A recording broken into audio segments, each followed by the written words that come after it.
May 19th. Fever gone, but itchy. Hungry and eat doggy food. Itchy, itchy. Scott came ugly face, so killed him. Tasty. 4. Itchy, tasty.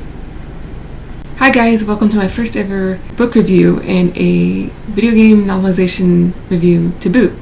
I'm reviewing Resident Evil, the first game's novel adaptation, which was pretty good. I liked it. But before I get into it, I want to say please subscribe if you have any interest in books or new entertainment, as I am a self-published author in the process of making my books available to the public. I write science fiction, fantasy, and horror, and the first book I'm going to be publishing is a horror. So yeah, please subscribe if you have any interest in that. And I want to say before I get into this, I promise my writing skills are 1,000 times better than my speech-giving skills, because I'm fully aware that I say a lot and I'm socially awkward. But I promise my writing is much better than that. Okay, this book, it was good. Please ignore my tabs right there. I thought it was, this author, S.D. Perry, she did a lot of justice mirroring the game into book format. It felt like, when I was reading it, it felt like playing the game, but I was reading it. I don't know if that makes sense, but she did a good job. I wish that people these days would be that respectful to the source content of so many things now. It's like, but this came out in, I was going to say 1998 of October. So back then, I think they cared a little bit more about the product that they were using as source content for whatever. Yeah, so that is one thing that's cool. I want to show the cover. Reflections. Okay, so you got Chris, Jill, and Barry. You got a zombie. You got the zombie hound. You got the snake, which I gotta say, in the book, it was really strange because, there's a few little things in the book that were a little different from the game, but nothing worth complaining about. But in the book, they said that the snake was about the diameter or circumference of a plate, and it's like, okay, in the book, in the game, it was about the diameter. Sorry, not diameter. Wait, circumference of a tire. So that was like kind of funny. They made it so much smaller. Let's see, you got the tyrant, and then you got the mansion in the background. So yeah, that's the cover, and it starts out. It's a little different in the game, but it's still good. The first few chapters actually have articles from the Raccoon City Times, which is interesting. And then chapters 1, 2, and 2, you get introduced to Chris and Jill, and they actually are at the Raccoon City Police Department, and which is kind of interesting. It allows you a little extra time to get to, unlike the game where you just start at the mansion, you get to know the characters, and then some of the side characters. Can't remember all the names. It's been a little bit since I read it, like a couple weeks. It's like you have all these guys, Forrest, and you got Wesker, of course. I'm trying to think. There's all these little, like Joseph. There's all these little side characters, right? And they end up dying. But you kind of get to know them a little bit more, which is cool. One thing I really liked about the book is just being able to kind of sink into the world of Resident Evil a little bit more. As you read it, it feels like, at least to me, it felt like I was playing the game in first person, even though the book's written in third person. But you get to kind of get into the characters' heads. Like, you get to know Jill more, you get to know Chris more, you even get to know Barry and Wesker more. Okay, I have a light bulb burnt out and it just came on. Anyway, you get to know Wesker and Barry a little bit more, and I feel like that was cool because you get to have a little more sympathy and understanding for Barry as he gets blackmailed by Wesker, and then you get to see how crazy Wesker is. I thought that was really entertaining. Also, as the book describes the mansion, it's really interesting because the layout feels really similar to the game, almost a spitting image. And then when she describes the zombies, she uses some really good descriptors, even though there was a few that seemed to be used over and over. But that's okay. But they'd shoot the zombie. I think it was funny. It felt like the game where it's like they had to shoot the zombie whatever amount of times, like 6-7 times before it died. And then she described the pool of blood expanding from the creature, just like the game. In the game, they would have this pool of blood underneath. It's just kind of fun. There was an Easter egg in the game. There's a couple Easter eggs, but one was she mentioned the typewriter in the dining room just once. You also get to know Rebecca a little bit, and one thing I think was cool about the book overall was how she blended the two. Like in the game, you got the two storylines. You got Jill's storyline. When you start, you can pick between Jill and Chris. And in this book, she really blended it well. Like Jill was on one half of the mansion, and Chris was on the other half.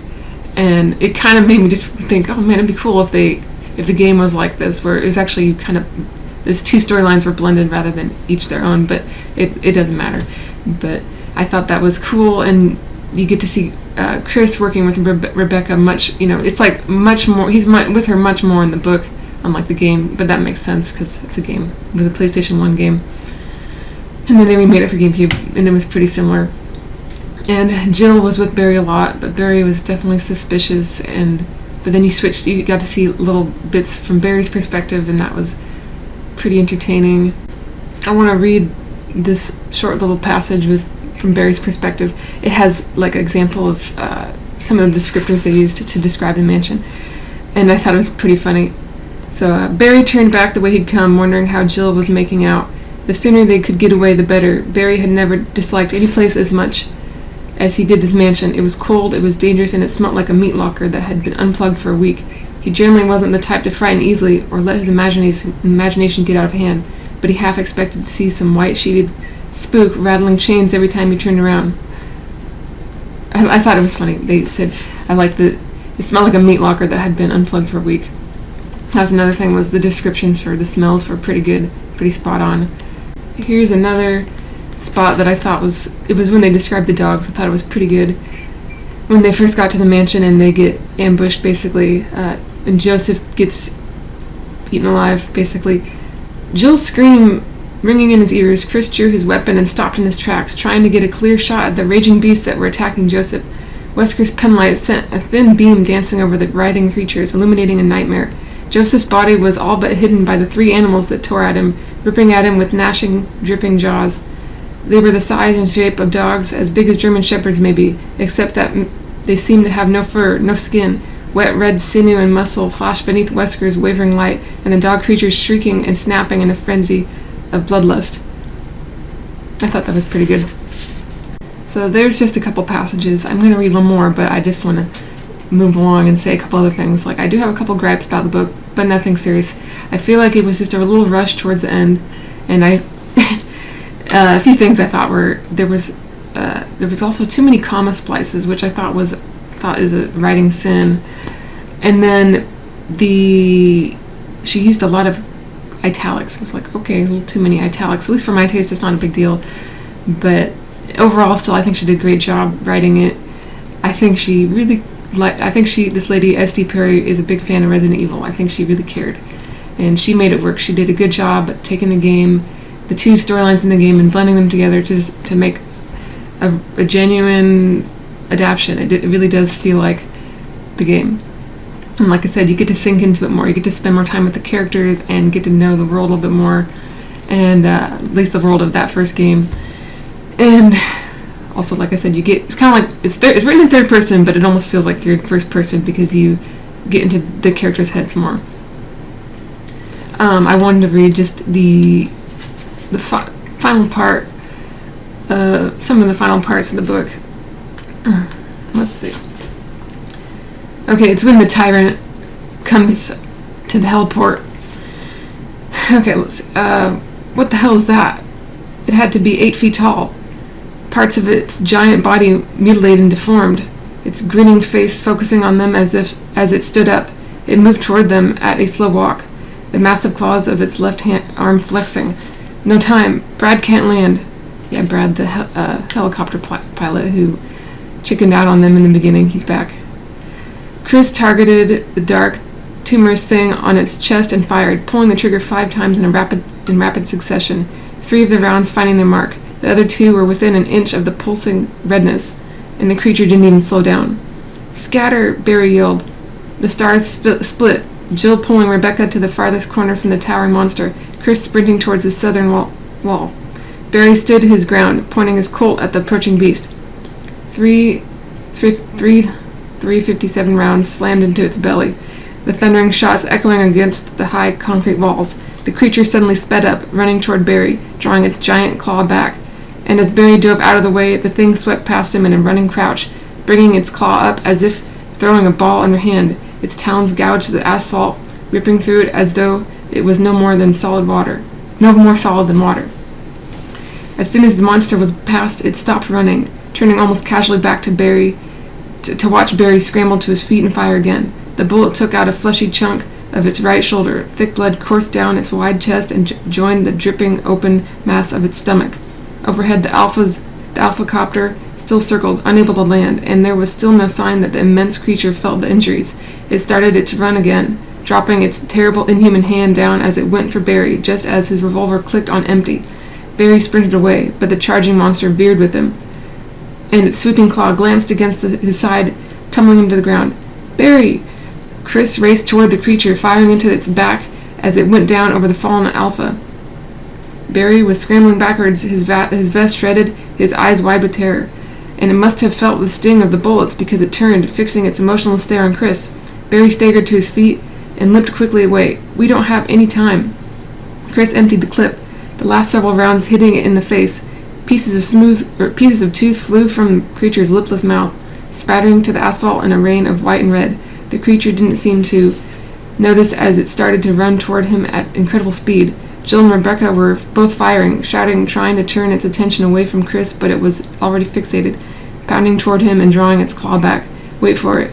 He dove to the side at the last possible second, and the monster went flying past, its claw mulching the asphalt where he'd just been standing. Chris ran, the horrible awareness dawning on him that the seconds were slipping past and that they couldn't kill it in time. Barry felt blood seeping from his thigh, the top several layers of his skin sliced neatly away by the tyrant's brutal swipe. The pain was bearable. The knowledge that they were going to die wasn't. "We'll blow up if we don't get chopped to pieces first." Tyrant turned its attention to Jill and Rebecca, both of them firing again at the seemingly invulnerable monster. It started its smooth, easy walk toward them, still indifferent to the bloody holes in its body. Shotgun blasts hit it in the legs and chest. 9mm bullets speckled its pasty flesh, and it didn't falter, kept on walking. Wind whipped down over Barry as the roar of the helicopter's blades suddenly got louder. He heard a screaming shout come from above. "Incoming!" Barry stared up at the copter, hovering only 20 feet from the ground, and saw a heavy black object fly out of the open door on the side, hitting the tower with an audible thud. Chris was closest. He ran for it. The tyrant had almost reached Jill and Rebecca. The two of them split, each headed in a different direction, and the creature turned toward Jill without hesitating, tracking her with its strange fixed gaze. "Jill, this way!" Chris screamed. Barry spun and saw that Chris had the bulky rocket launcher propped on his shoulder. "Yes!" Jill veered towards Chris, the tyrant close behind. "Clear!" She leaped to one side and rolled as Chris fired. The whoosh of the rocket-propelled grenade almost lost to the thundering beat of the copter's rotors. The explosion wasn't. The grenade hit the tyrant square in the chest, and in a burst of incendiary light and deafening sound, it blew the monster into a million smoking pieces. Even as tattered shreds of flesh and bone hailed down over them, Brad lowered the copter back toward the ground, and the four stars ran for it. The rails touched yet as Jill dove into the open cabin, Chris and Rebecca and Barry all throwing themselves in after her. Sorry. "Go, Brad, now!" Jill screamed. The bird lifted into the air and sped away. Sorry. So yeah, that was the big final battle. I thought it was pretty entertaining, and I thought she did a good job of taking the scene from the game, the moment from the game, and turning it into a written scene. I just wanted to read that. At the end, I forgot, there is one thing I really love, that at the end you have Barry, Jill, Chris, and Rebecca all in the helicopter together. Because in the game, if you play Chris's story, Barry's not there at the end. You got Jill and Rebecca, and if you play Jill's story, Rebecca's not there, and it always makes me feel like, what about that other character? Did they die? I guess so, but I thought that was cool at the end, showing like a happy ending. They're all getting away. Before I wrap this up, I wanted to show the back of the book. There's some advertisements that I thought were kind of amusing. Well, I guess, amusing. There's a Resident Evil original game soundtrack mixes here. It's like, I didn't know about that. Wonder if you can even still find those. And then Resident Evil official comic book magazine. I've never heard of that. Should look it up. Probably should have done that before I made this video. And then there's a list of other books that she wrote, and I do have some of them. Maybe if I find the time, I'll get to do reviews for them too. And you've got an action figure from Toy Biz back here of the Tyrant. And I don't know about Toy Biz. They did a really scary action figure for Tomb Raider, but I think they've done better with some of their other toys. The Tomb Raider one was really scary. But yeah, there you go. That's my review of the first Resident Evil's novel adaptation. Really good. I do recommend it if you're a fan of Resident Evil. It was a lot of fun. If you don't want to play the game, you can read the book. It's like if you're not in the mood to play, you can read it, or you know, vice versa. That's what's kind of cool. It's just really honored the game. Well, there you have it. Thank you for watching. I hope it was entertaining, and I will maybe one day do another book review for Resident Evil, because there's quite a few books. All right.